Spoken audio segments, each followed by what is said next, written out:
বিসমিল্লাহির রহমানির রহিম। আজকের অন্যায়ের বিরুদ্ধে সংগ্রাম করতে যাইয়া আমার বিরুদ্ধে কিছু লোক অপপ্রচার করে আমি নাকি কুফরি করি,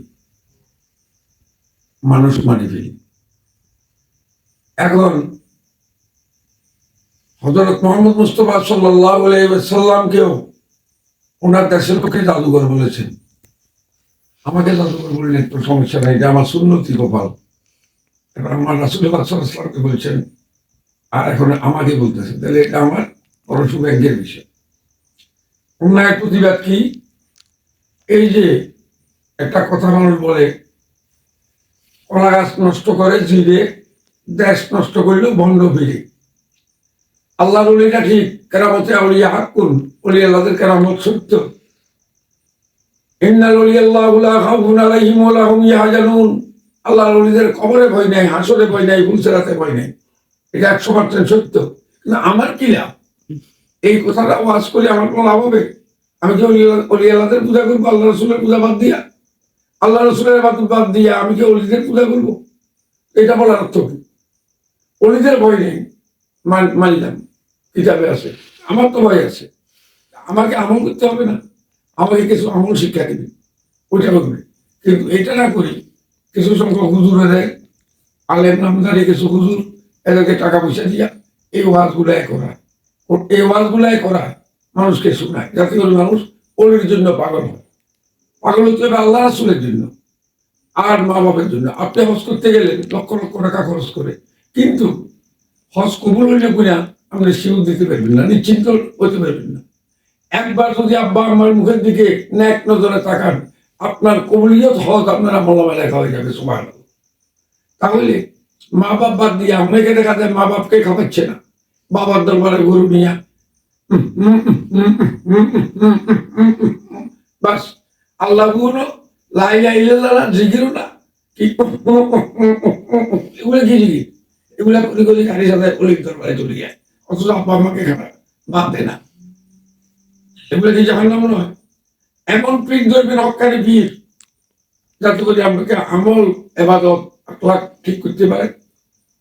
ওই ভণ্ড পীর সিটিং পীর ধরলে যে পীরের কাছে লোভ আছে, অহংকার আছে, হিংসা আছে, ওই পীর থেকে দূরে থাকবে। কারণ ওই সমস্ত পীরেরা, ভণ্ড পীরেরা জাহান্নামে যাবে, মুরিদানদেরকেও জাহান্নামে নিয়ে যাবে। ঠিক কিনা? তাহলে ওই ভণ্ড পীর থেকে সাবধানে থাকবেন। হক্কানি ওলিয়াল্লাহ, খাতা বাবা, মোসেনা উলিয়া বাবা, শাহজালাল বাবা, গৌসে পাক, বিভিন্ন ওলিয়াল্লাহদের নামে ওনাদেরকে অনুকরণ করি, এরা যেগুলো করতেছে অলিদের নামে কলঙ্কি হচ্ছে এদের কারণে। এই সমস্ত ভণ্ডপীরদের কারণে হক্কানি পীরদের কলঙ্কি হচ্ছে। এগুলা বলতে চাই আমার জন্য সাংবাদিক সম্মেলন করে, কিন্তু সাংবাদিকেরা মাপ চাই যেতে বাধ্য হয়েছে। আমার কথা হলো, আমি কিছু আমল দিচ্ছি মানুষকে, আপনারা আমল জানতে দয়া করে আমার মোবাইল ভিডিওটাকে সাবস্ক্রাইব করুন, লাইক করুন। আপনারা ঘুমাইবার সময় যদি 3 বার আস্তাগফিরুল্লাহ আল্লাযী বিসমিল্লাহির রহমানির রহিম আস্তাগফিরুল্লাহ আল্লাযী লা ইলাহা ইল্লা হুয়াল হাইয়ুল কাইয়্যুম ওয়া তুবু ইলাইহি, এটা 3 বার পড়েন, আপনার গুনাহ যদি সাগরের ফেনার মতো হয় সেটাও মাফ করে দিবে আল্লাহ পাক। আল হাদিস শরীফ। আপনি একজন মুসলমানকে যদি পেট ভরে একবেলা ভাত খাওয়াইতে পারেন, তাহলে আপনি আপনার জাহান্নাম আপনার থেকে 100 বছরের রাস্তা দূরে চলে যাবে। সুবহানাল্লাহ। একজন মুসলমানকে আন্তরিক ভালোবাসি পেট ভরায় সন্তুষ্ট ভাবে যদি আপনি ভাত খাওয়ান, তাহলে জাহান্নামটা আপনার থেকে 100 মাইল রাস্তা দূরে চলে যাবে। সুবহানাল্লাহ। এই আমলগুলা করার চেষ্টা করবেন। আর বর্তমান যুগে যে কঠিন যুগ, এই যুগে যদি একটা সুন্নতকে পালন করতে পারেন, একটা মরা সুন্নতকে জিন্দা করতে পারেন, 100 জন শহীদের ধর্মযুদ্ধে, উহুদের যুদ্ধে, বদর যুদ্ধে, কারবালা যুদ্ধে তারা ইসলামের জন্য প্রাণ দিয়েছেন, ওই সময় এরকম শহীদ যারা হয়েছেন, এরকম 100 জন শহীদের সওয়াব আপনার আমলনামার মধ্যে, নেকের মধ্যে, আপনার কামের মধ্যে লেখা হয়ে যাবে। একটা সুন্নতকে যদি আপনি নতুন করে জিন্দা করতে পারেন, দুনিয়াতে আবার চালু করতে পারেন, ছোট্ট সুন্নত। আপনি ভাত খেতে পড়ছেন, একটা ভাত নিচে পড়ে গেল, ওই ভাতটাকে তুলি একটু ধুইয়া আবার এটা খেয়ে ফেললেন, এটা সুন্নত। আপনি ভাত খাওয়ার আগে 3 আঙ্গুলে 1 চিমটি লবণ খাইলেন, এটা সুন্নত। এই ছোট্ট ছোট্ট সুন্নত, এগুলাকে যদি আপনি পালন করতে পারেন, নতুন করে দুনিয়াতে চালু করতে পারেন, 100 জন শহীদের সওয়াব পাবেন।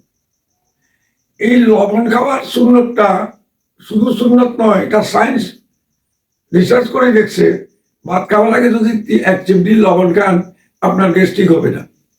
অনেকে ভাতের প্রথম লোকমা দিলে মুখে আটক হয়, হয় কি না?